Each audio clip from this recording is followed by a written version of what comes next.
Good morning. My name is Dr. Amit Borah. I am an interventional pulmonologist with AtlantiCare's Department of Thoracic Surgery.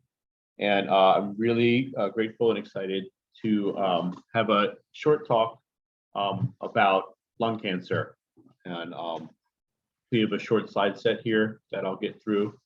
And if there's any questions at the end, those questions can be directed to some of the links that you'll see at the end of the presentation, or even to myself. So without further ado, these slides were reviewed by a physician, and they're fairly recent, and that's important because, as all of us know, in the world of cancer care, things change on the drop of a hat.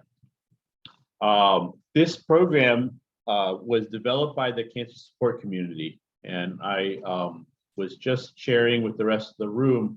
I'm so grateful to be able to give it, because anytime that I have to tell a patient that they have a diagnosis of lung cancer, this is the information that I wish I could sit down and discuss with them. If we had all the time in the world, so much of the information we're about to present are the things that are relevant, are important, and are the questions that I myself might get, or the next person that I'm referring that patient to in their care. So the content is really good. It's been reviewed, and I agree that this is really relevant information. And without further ado, I have no disclosures. So we're going to talk about what is lung cancer. We're going to talk about your relationship with your healthcare team. We're going to dive into a little bit of treatment options that can be a little bit medical, but we'll try to break it down and go over the relevant points. We're going to talk about side effects, living with lung cancer, and like I said, virtually, if somebody has a question, there's going to be some links at the end where you can direct questions. So let's just say that you've been given the bad news that you're going to be dealing with lung cancer. This can be a life-changing moment for a lot of people, and you're going to live in this strange new land, and you've got this big battle to fight.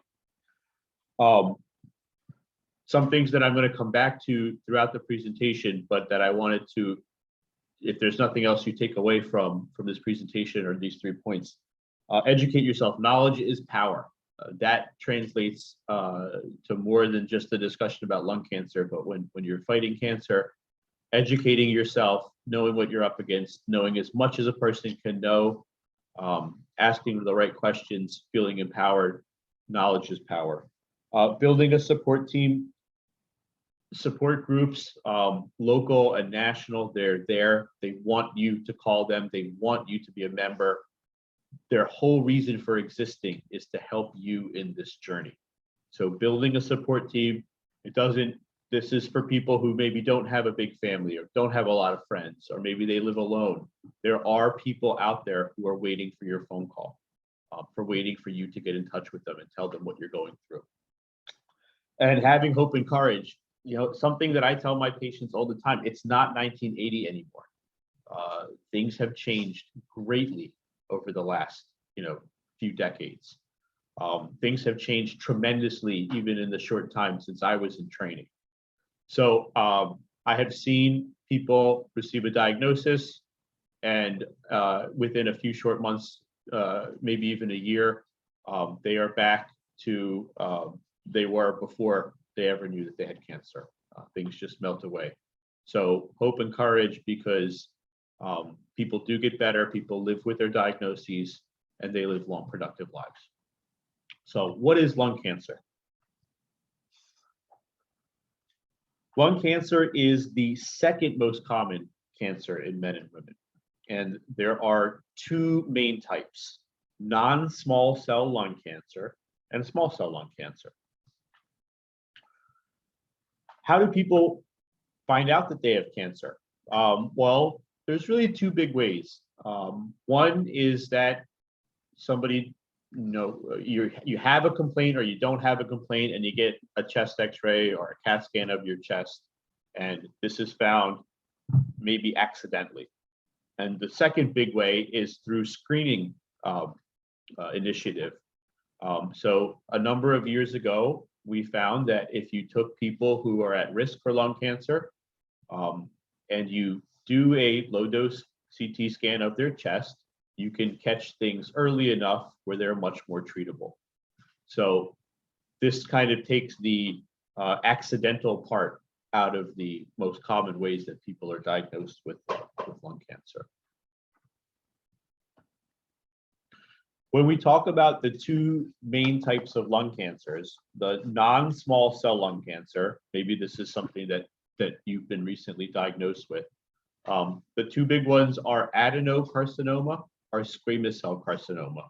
Adenocarcinoma is the majority, but not by too much. So when somebody is giving you your diagnosis, that might be something that you hear: adenocarcinoma, squamous cell carcinoma, and you should know that that means that you have non-small cell lung cancer.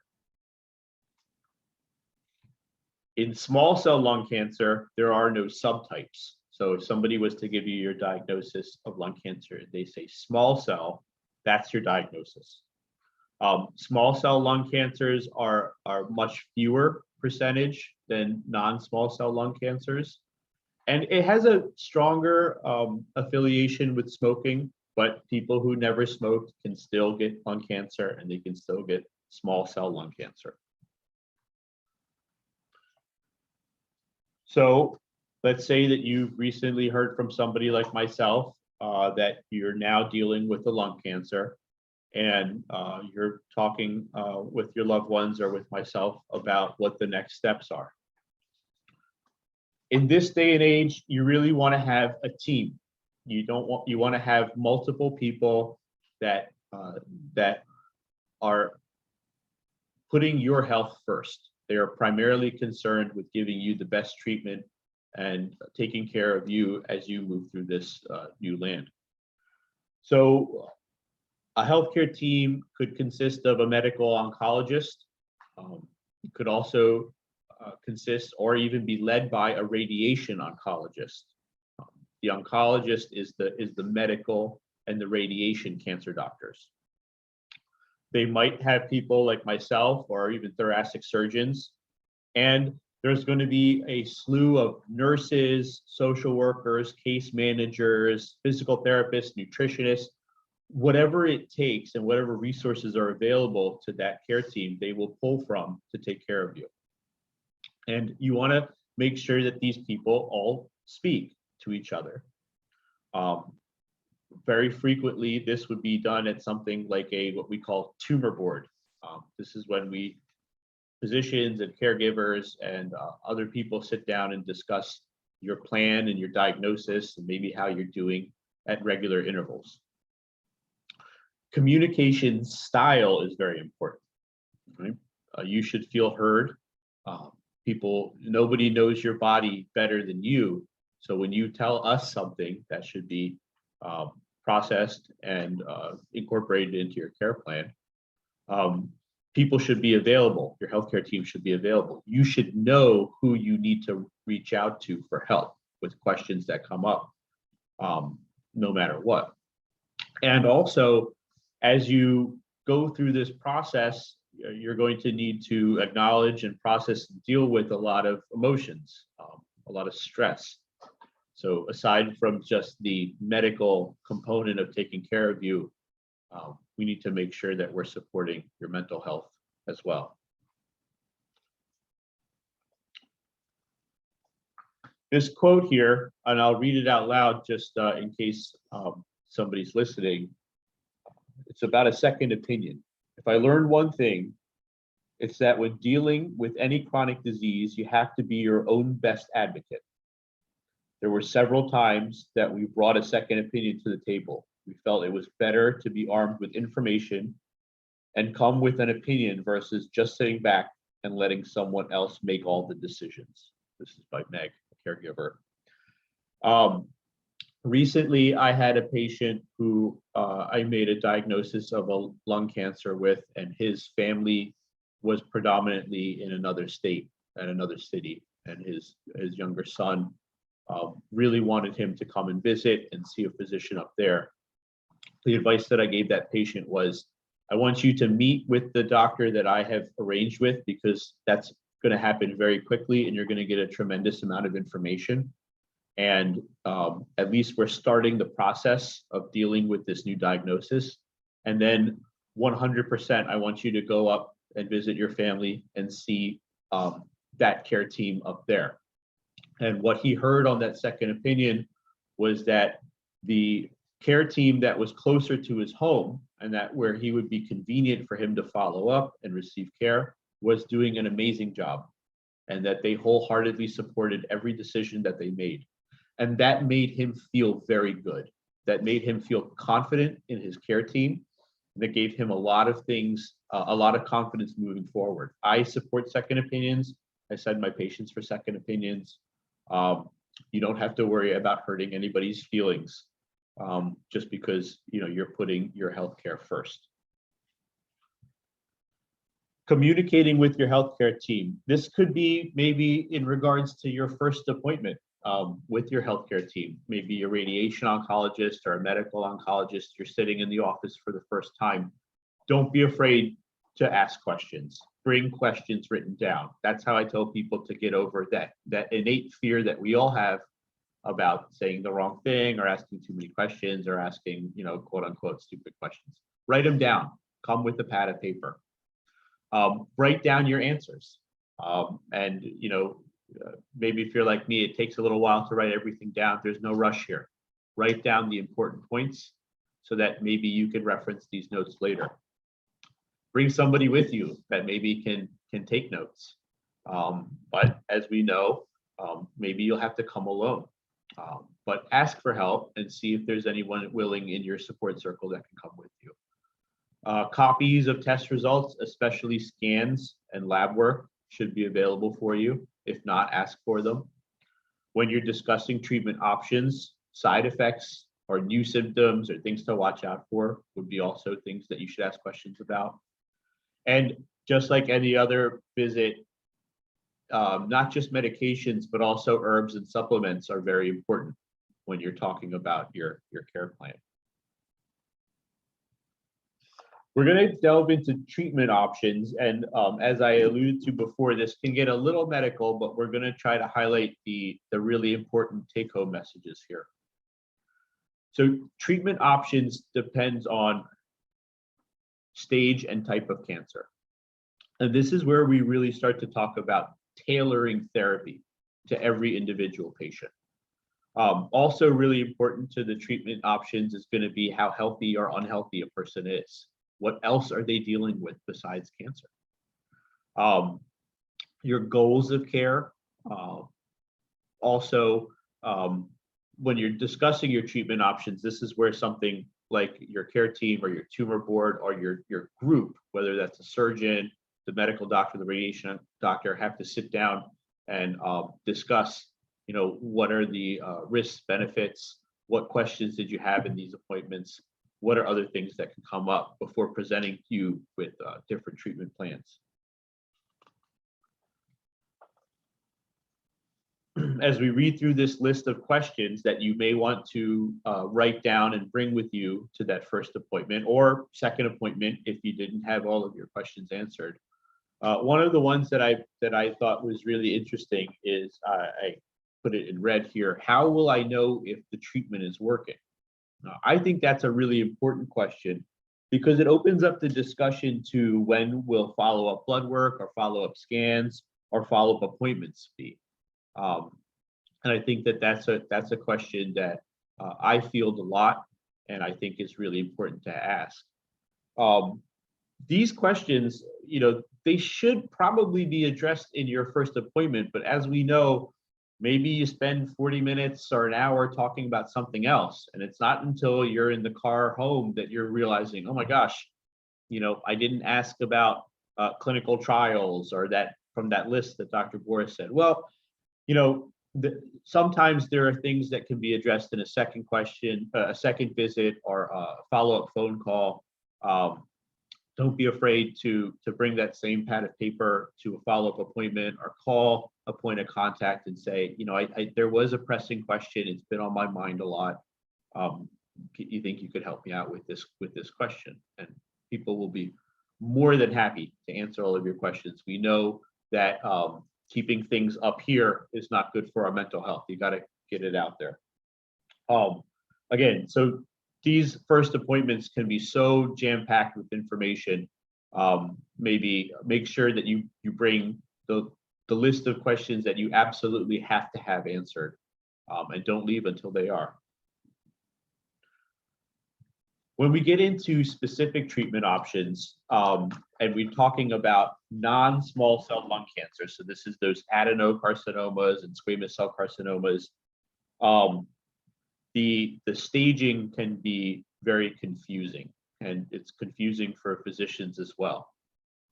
This is the eighth edition for non-small cell lung cancer staging. Just to give you a sense of how we stage people, it's stages 1 through 4, and it depends on the size of the tumor that you're talking about, the lymph nodes that are involved, and whether it's moved around your body at all. And using a combination of biopsy sites and PET scans, you will be assigned a stage. That's a very common question that people have. What stage am I? And the reason that it's such a common question, the reason that it's so important, is because staging can help dictate what your treatment options are. So people might have surgery presented to them, radiation therapy with the radiation oncologist, or what we call systemic cancer-directed therapy. And this can be something like chemotherapy, targeted therapy, and immunotherapy. And we're going to get into each one of those three again, because those are three really big words that we have to kind of process while you're going through this journey. When we talk about surgery for non-small cell lung cancer, if the tumor is caught early enough and a person is healthy enough, you might be presented with a surgical option. This can be a wedge or segment resection, which is like taking a small piece of a pie. Lobectomy, where we remove an entire lobe of the lung. The right lung has 3 lobes, the left lung has 2 lobes. Or a pneumonectomy, which is not commonly done anymore, but it is a surgical procedure, and that's removing the entire right lung or left lung. And a lot of surgery depends on how healthy the remaining lung will be if we remove part of it. Most lung cancers cannot be dealt with surgically. Radiation therapy. So radiation uses high energy rays to kill cancer cells. It damages the genetic material within each of those cells. And after the radiation has been delivered, the treatment will keep on working for quite some time. Radiation oncologists often work in close communication with a medical oncologist to deliver both systemic directed cancer therapy as well as radiation therapy. So when a person looks at their care team, they will see that a radiation oncologist as well as a medical oncologist are both quarterbacking their care. For some people, radiation therapy can be the only treatment needed. And for many people, radiation therapy is used in conjunction with systemic therapy, as well as to control symptoms, which is an important part of radiation therapy. When we had mentioned chemotherapy for non-small cell lung cancer, these a list of names that you may come across. Again, these are generic names as well as trade names. Platinum-based chemotherapy is the buzzword that we use in the medical community, and those are the cisplatin and carboplatin that we see at the top of the list. Again, and I'm speaking to people who have recently been diagnosed with lung cancer. If you start seeing these names, you should write them down, have them at a piece of paper handy, because you're going to want to know about things to watch out for in terms of toxicities or side effects. Again, in this list here, where we had talked about chemotherapy, targeted therapy, and immunotherapy, the next one after chemotherapy was targeted therapy. And this is where we get into biomarker testing. This can be confusing for some people. When you have a biopsy done, we send that tissue, that part of you, that part of the tumor, to be analyzed to see if there's any mutations in the genetic material. Or if there's any specific markers on the outside of those cells. And with all of that information, we can target those markers with drugs to kill those cells. The big ones on this list are PD-L1, EGFR, are very commonly targeted mutations for therapy. And in this day and age, almost everybody is going to have their biomarkers tested and and looked at for tailoring therapy to that individual.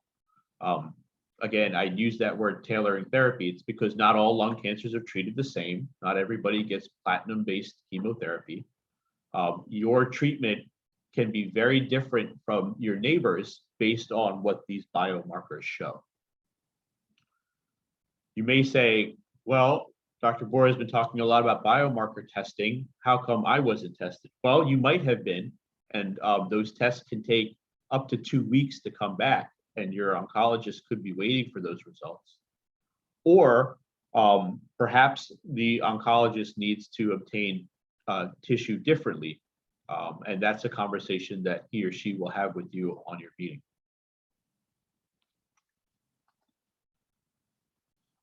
There's blood tests, also known as a liquid biopsy, which can be performed if perhaps people are having trouble getting a biopsy of the area that's concerning. These can provide a lot of information, maybe not as much as a tissue biopsy, but are still very commonly used. And again, after having a discussion with your oncologist, might be a good option for you. And again, I put this in red, it might not show up, but why is biomarker testing important? Your test results help determine which treatment will work best for you. This is tailored treatment. This is what makes one person's treatment different from their neighbors, even though they're both dealing with lung cancer. Targeted therapy is using those mutations or those markers that we find during the biomarker testing, and you can see this list of medications that can be used to target therapy and tailor therapy to yourself. Some of the big names here, and the list is growing year to year, which goes back to what I had told you about. It's not 1980 anymore.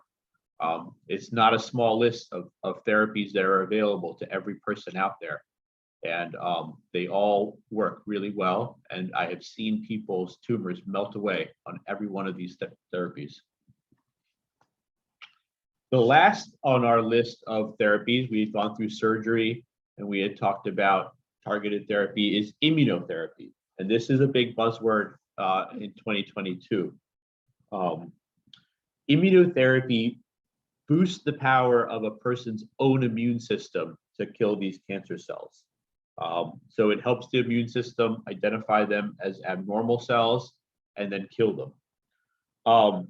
Not all lung cancers should be treated with immunotherapy, but a combination of immunotherapy and chemotherapy can be used depending on, again, the biomarkers that were found on the tissue or the liquid biopsy that was performed on you. And these recommendations change frequently based on the best evidence, which is, again, made available continuously. And when we talk about immunotherapies, some of the ones that you maybe have seen in magazine ads or on television, Opdivo, Keytruda, these have become very common treatments for a lot of people dealing with lung cancer. For small cell lung cancer, again, that was a lot. So take a minute to process. If you're dealing with small cell lung cancer, as we shift away from non-small cell, we're really talking about limited stage or extensive stage. And the way that we define this is whether the abnormality, usually in your chest, can be treated with a single radiation field or area of concern, or whether the tumor or lesions have spread outside of that radiation field. So limited versus extensive stage. Again, with small cell, usually surgery is not an option. And this is based on evidence showing that you put a person through these rather involved surgeries and the outcomes are not any better than if you had not done the surgery. So when somebody says, when you as a patient say, can you cut this out? And they say, this is not something that we would do surgery on, it's because there's a lot of clinical trials and literature out there to say that you would actually maybe do harm even by putting a person through the surgery. And that happens a lot with small cell. Even though this is something that we could do surgery for, we are not, because the literature tells us that it's not the right thing for you. Chemotherapy, on the list here, you'll see a lot of the same names that we saw for non-small cell lung cancer. And radiation therapy is very, very important for small cell lung cancer. As you saw from this earlier slide, the way that we actually stage small cell lung cancer is by the radiation field. So a radiation oncologist is almost guaranteed to be part of your treatment team if you're dealing with small cell lung cancer. Immunotherapy and targeted therapy, lots of clinical trials. A lot of markers are going to be tested. A lot of options are going to be discussed, similar to non-small cell lung cancer. And that brings us to when we're talking about clinical trials. This is when, maybe you have small cell lung cancer and where you're asking questions about immunotherapy and targeted therapies, because maybe you heard about it from a talk like this or through Gilda's Club or through another support group, and your oncologist might start talking about clinical trials. And maybe this is the first time you're hearing about clinical trials. So every lung cancer treatment, even the chemotherapy that we all think back to, as being kind of the older tried and true therapy, that was experimental and that was a clinical trial at some point. So the treatments that we've just been discussing all started off as clinical trials. And these are trials that are looking at promising new treatments. We are not guinea pigs. People are not, they're either given the standard of care, which is all of the treatments that we just discussed, or maybe in conjunction with, they're going to be treated with the investigational therapy. And this is where, conversations with your treatment team are really important. And clinical trials have been around for a long time. Informed consent will provide you with all of the information about the treatment procedures, the schedule, the potential risks and benefits in an ongoing basis. It's not just one conversation and then you're done. This is a really dynamic thing that you would be enrolled in that would require a lot of communication between yourself and your treatment team. Further, a little bit more about clinical trials. This is kind of what everybody should know about them. Sometimes it's the only way to get access to a proven, promising new treatment. All clinical trials are reviewed by the FDA, as well as review boards on large scale as well as a small scale, really looking to keep you safe. Every physician does not have access to the same trials.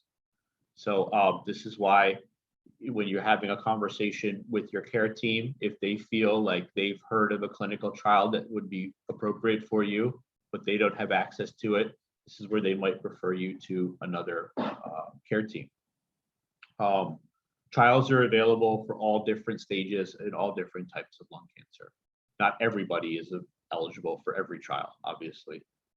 But really, you should ask what your oncologist is aware of and what they recommend. But also educate yourself. This goes back to that first slide, knowledge is power.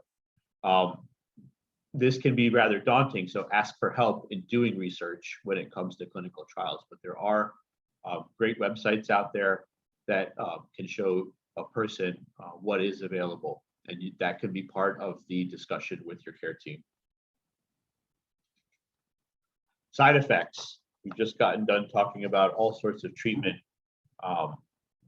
Side effects is something that's on a lot of people's minds. So common side effects of treatment. These are the same things that you see with a lot of medications: fatigue, pain, loss of appetite. A big one, again, anxiety and depression, mental health, we can't forget about. Not everyone is going to experience all or guaranteed to have any side effects. And they're not associated with each type of therapy, but this is a list where you could start to talk about what you could expect or what other people have experienced with the treatment plan that your care team is putting you on. Regardless of what you experience, these are manageable, and you just have to report anything that you're experiencing to your healthcare team. Fatigue, pain, breathing problems are treatable and manageable, and it's not expected that you're going to suffer while you're having treatment. Stress and the emotional impact of cancer can be managed. The take home from here is that as long as you, the person who knows your body the best, tell us or your care team that you are experiencing something new and it's concerning, it can be identified, it can be treated, and in many cases, it can be eliminated. Another term that's going to come up when talking about side effects or treatment is palliative care. This is not hospice, and it can be provided at the same time as treatment.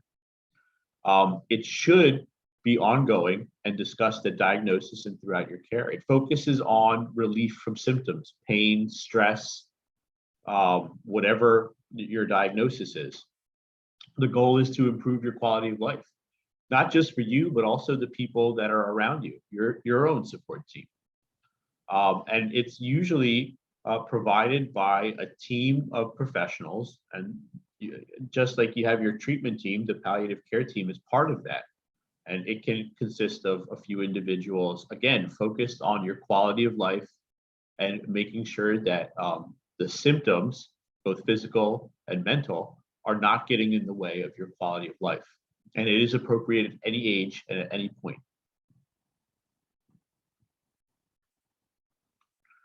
Living with lung cancer. This day and age, you can walk down the street and lock eyes with people who have a diagnosis and are living with their cancer. They might have been battling with their cancer for a number of years, getting it into remission at points, maybe even having recurrences. But the growing number of people are people that are living with their lung cancer, just the same way that somebody lives with their diabetes or lives with their hypertension. Some of the unique challenges with somebody who's now living with the cancer is you're talking about something that can really take a toll on your mental health: loss of hope, loss of control, living with uncertainty, unwanted aloneness. These are real challenges that people deal with when they're living with a cancer. The lung cancer diagnosis, and this is something that I have seen and something that I deal with, is that the stigma associated with lung cancer is that maybe you did something, right? The elephant in the room is smoking, that has brought this on you. I'm going to just give you a little sense of, nobody told you, that you were going to become addicted to cigarettes. These things were designed for you to become addicted. This happened without your intention. So this additional challenge of the stigma of smoking and lung cancer and maybe some ownership from you is false. This is not the truth. But the burden of those emotions can get in the way of you making a good recovery. If you're having those thoughts, speak to somebody, speak to your care team, speak to somebody that maybe is really part of that team focusing on your mental health. Because everyone diagnosed, regarding of whether they smoked or not, is entitled to the best available treatment. And when I was in training, somebody very close to me who never smoked and never was around smoke had lung cancer. And I watched her deal with the stigma of when people heard, lung cancer, they automatically assumed that she was a smoker. And it was hard. It was hard on her, and she didn't deserve that. Distress. You should know the symptoms of depression and anxiety. This list here is a really good list to kind of maybe check in with yourself every so often. I know myself as a physician, I check in on this list very frequently. Am I tired? Am I sleeping too much? Am I not eating? Do the things that I used to enjoy still give me pleasure? This is a way for us to check in and maybe kind of self-screen for depression or anxiety. And it's perfectly normal to every once in a while run through this list and see if any of those things are things that you're experiencing. That can empower a person to kind of not have something sneak up on them as they're dealing with a cancer diagnosis. Something that we had talked about on that first slide was hope and optimism. That's a really easy way for somebody to touch a nerve, right? Just tell you that you gotta see the silver lining or always look on the bright side. But this doesn't mean that you don't feel negative emotions. And it doesn't mean that you can't think and talk realistically about your illness. It just means that you're addressing maybe what you have to do, making tough decisions with support of others. And it has been shown that people who have hope and find reasons to be optimistic have a better quality of life. But optimism can take time, and it may not be something that everybody can find, right? I can be hopeful and find optimism on this slide, but what if that's something that you're having a difficult time achieving? Well, something that you can do is express yourself, have emotional expression. You can tell people how you feel, right? Not everybody is going to be able to have hope and optimism at all times, or find a way for that to meaningfully be incorporated as they're dealing with cancer. But something you can do, something that does give you control, is talking about your emotions. And emotional expression has been shown to improve, physical and mental health. It gives you control over the conversation, and also is a big part of what we had talked about, which is telling your care team, what you're going through. Holding things in and maybe not talking about your emotions can have worse side effects than the 3 listed here. It can negatively impact your treatment. No one can argue about how you feel, right? So make sure that you share these feelings with your care team. And just reaching out for help. A lot of patients have maybe told me that I'm not going to tell my family about this diagnosis. I don't want to be a burden. I usually always shoot back with, I encourage you to talk openly with people who know you and love you. Finding a support group. That's the reason that I'm here right now, is that these support groups exist, and the people on the other end of that phone or on the other end of that chat room or in that room with you, they care deeply about what you're going through. Use online resources. They are available, and they are a tried and true way to get information and to ask for help. Talk with mental health professionals or the clergy. Keep a journal, sing in a choir, Try mind-body programs for stress relief, anything that you can do to interact with other people and maybe give them a glimpse of what you're going through can be helpful during this process.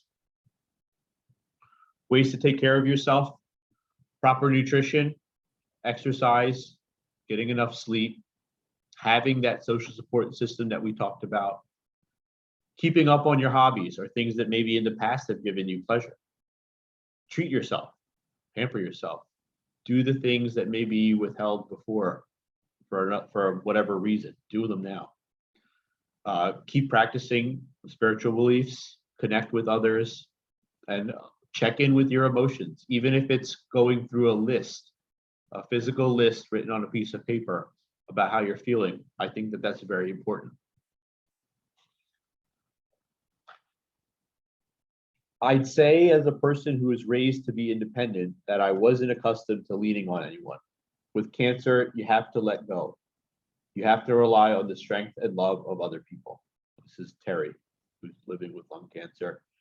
If you never asked for help before, when you're dealing with cancer is the time to allow yourself to ask for help. It might be a foreign thing for you. I know in the past it has been for me, but you need to ask for help and let people in. If there's something that you're struggling with, chances are somebody else can help you with it and you can move forward. I've been speaking to patients, but also I've been talking to caregivers. And the biggest thing that I tell people is don't forget about yourself. Remember self-care, right? And just as that person who has a diagnosis needs a support group, you need a support group as well. Using online tools like mylifeline.org can help with scheduling, other needs that come up, accessing support from family and friends. And you should communicate with loved one's healthcare team also. Just as everyone is there for the patient or the person who's now has a diagnosis of lung cancer, they're there for you too, because we have to put the oxygen mask on ourselves before we can put it on somebody else.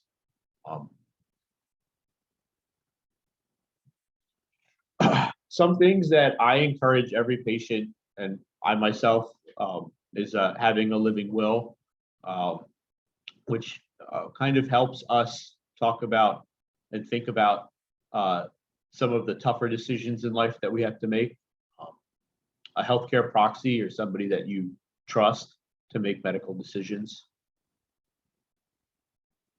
Financial power of attorney, and a will.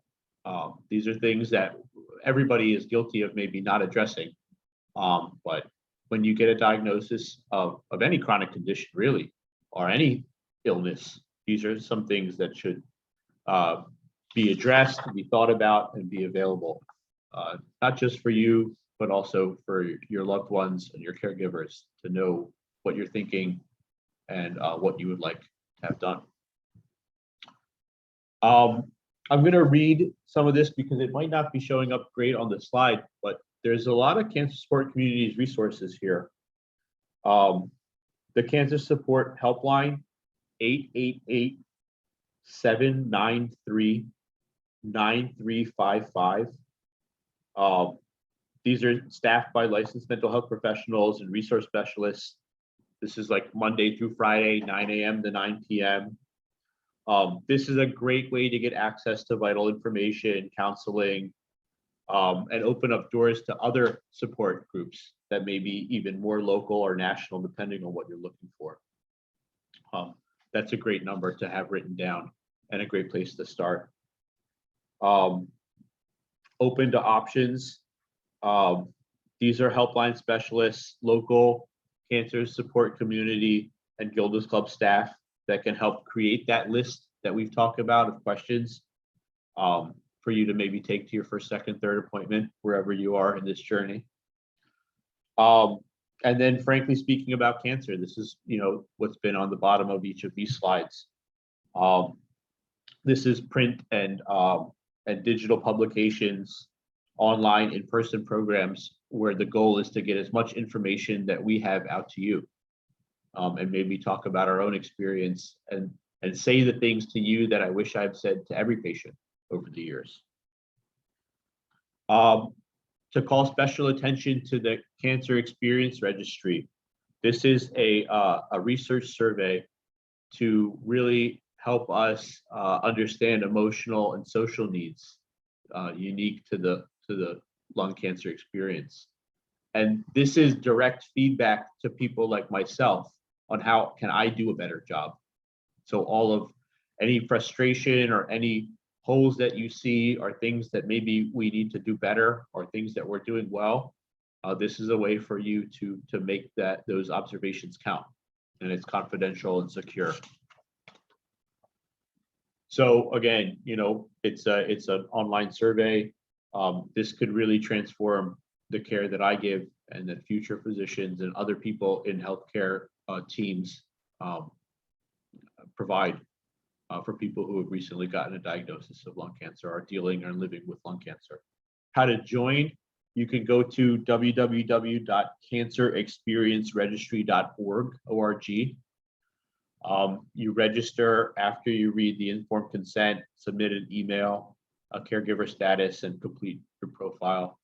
And then you can check back for access to a lot of education resources, new surveys, things that are a way for, again, you to share your experience with us. And then Cancer Support Communities Grassroots Movement. This is up-to-date information on key issues for patients or people dealing with cancer themselves or with their loved ones. You can be a part of groups that speak directly to lawmakers to get their needs and their wants across. And to join, you can visit. I'll read the address here. It's http://bit.ly/become CSC advocate. But also, if you were to go to a local search engine and type in become CSC advocate, you could probably get to that same way to register for this, this big kind of national grassroots movement, which is phenomenal. And then something that you can do, again, to empower yourself and take some control is mylifeline.org. So this is a way to kind of put your thoughts on paper and type your emotions out, what you're experiencing, good and bad. Let your family and your friends know how you're doing. Emails can go out if you'd like them to about how you're doing. A helping calendar to keep track of appointments, discussion boards for every topic that you can think of, care coordinators, and really can kind of help you keep all of this information accessible and manageable, and provide you with resources that you can't even imagine as you fight this cancer. Some other resources that it would be, I should definitely put out there, and I would encourage you to visit all of these sites. American Cancer Society, which is cancer.org, the Cancer Support Community, which is cancersupportcommunity.org, the American Lung Association, which is lungusa.org, Longevity, which is longevity.org, LUNGEVITY,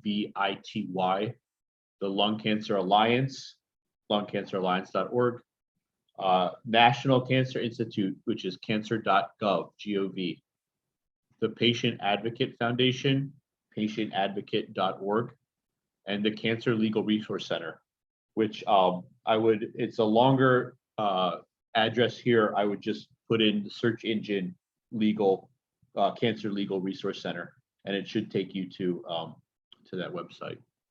So again, there's a lot of resources out there. I would encourage you to direct any questions or if this opened up any avenues of discussion with your cancer care team, with your healthcare team. Go to these resources, ask questions, join support groups, get involved. And if I can ever be of any assistance in the future, reach out to somebody like me. And I hope this was helpful. Thank you for your time.